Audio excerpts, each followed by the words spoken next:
one of our coaches that has come up with a really good program to help players develop their skills outside of practice or the weekly trainings.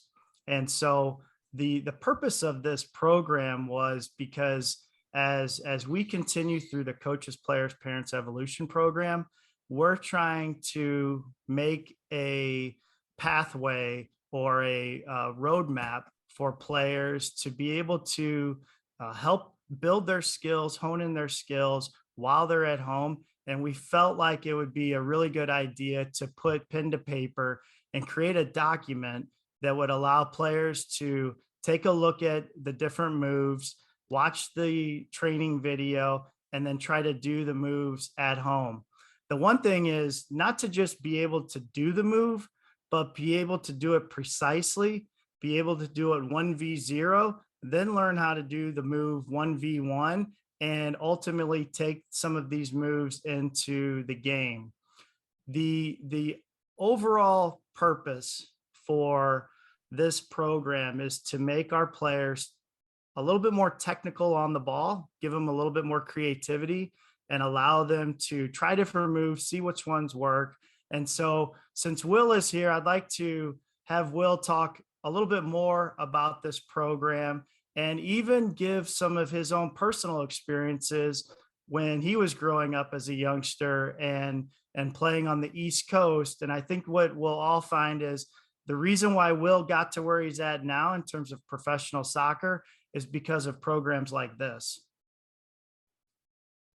Yeah, so I'll talk a little bit about it, and you spoke to the purpose, and I'll talk a little more about that. So what we're trying to achieve here, right, is every coach, if you ask them what they want when they're getting a team, the answer will probably be something along the line of skillful players, right? It's the best thing for a coach to have is skillful players come in so that you can coach them more on things about the game and less about how to pass, dribble, and do moves. So you want to create a system that incentivizes these players to try to do that on their own and have their own pathway. One of the sort of added benefits of this is when you have a big club, the level of each player varies pretty drastically.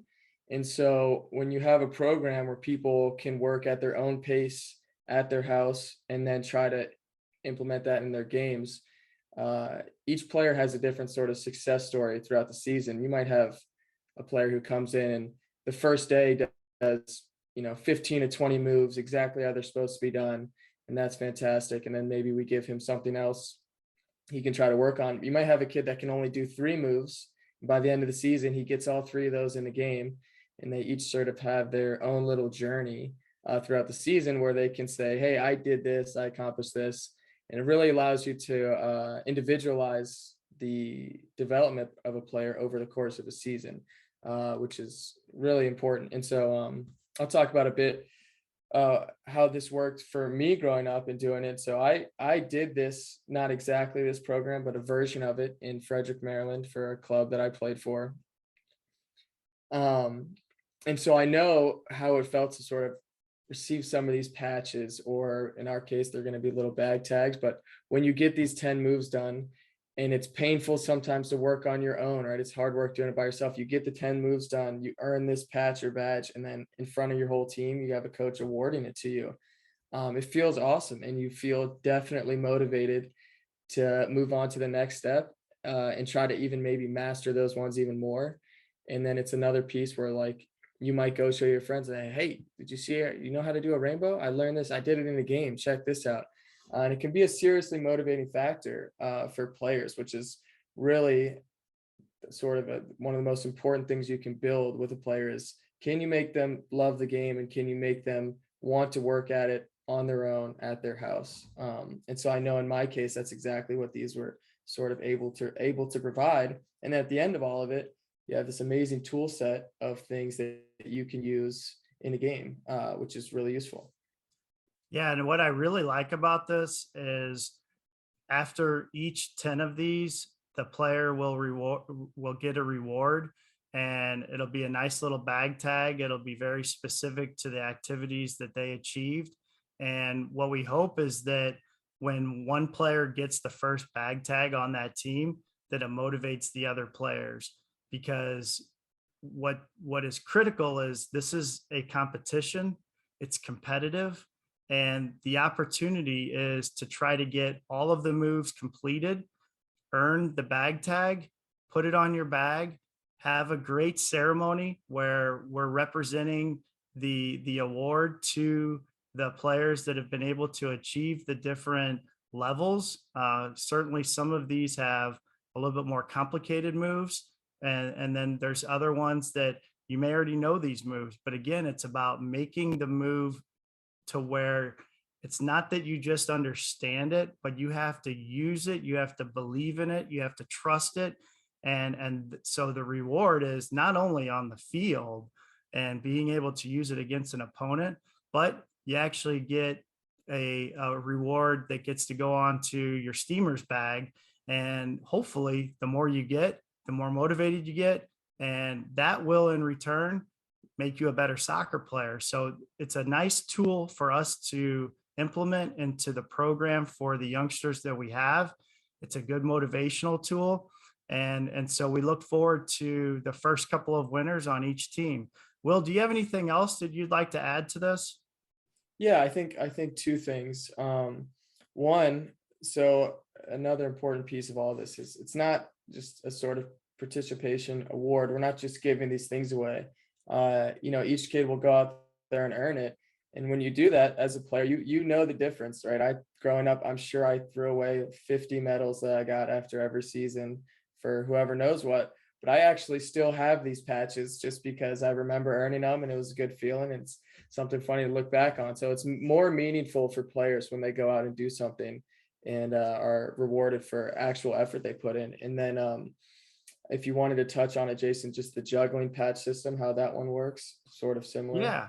So what is important to understand about juggling isn't necessarily seen in the regular game.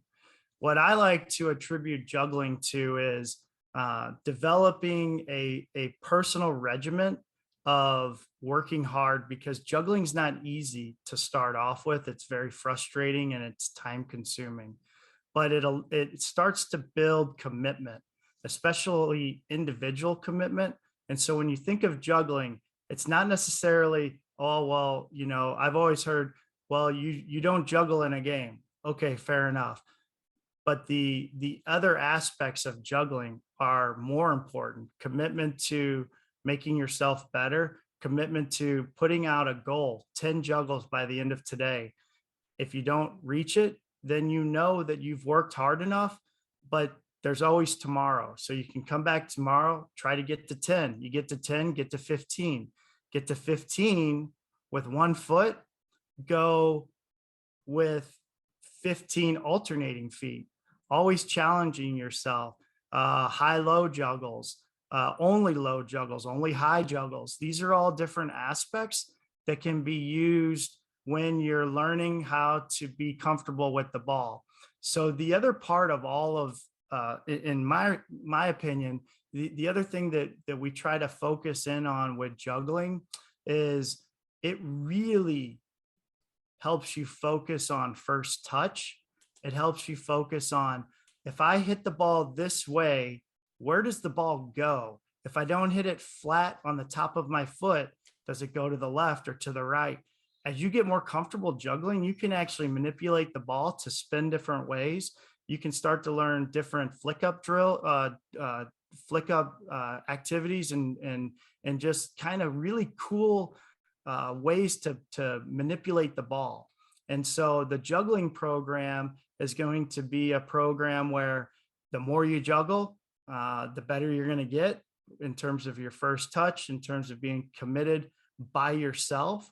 And ultimately, you'll start to earn bag tags with that too. Yeah, and so I'll add just a few things to it. So we'll have that in increasing levels of difficulties where 10 juggles, 25 juggles, 50 juggles, 100 juggles. These players earn these bag tags in sync with how they would sort of earn these moves bag tags. It probably will be a little harder. But the other sort of piece about juggling is, yeah, if you were to say just juggling won't make you a good player, that's probably true. Juggling isn't sufficient to make you a good soccer player, but every single good soccer player is a good juggler. And so it's most likely necessary if you want to be a good player to have some ability to juggle. Especially if I'm looking around guys on teams I've been playing with over the last couple of years, like if someone couldn't juggle, trust me, they would not be out there. Right. Yeah, Yeah. that is a good indicator. So, all right. Well, I think that this explains the two new programs that we're getting ready to launch.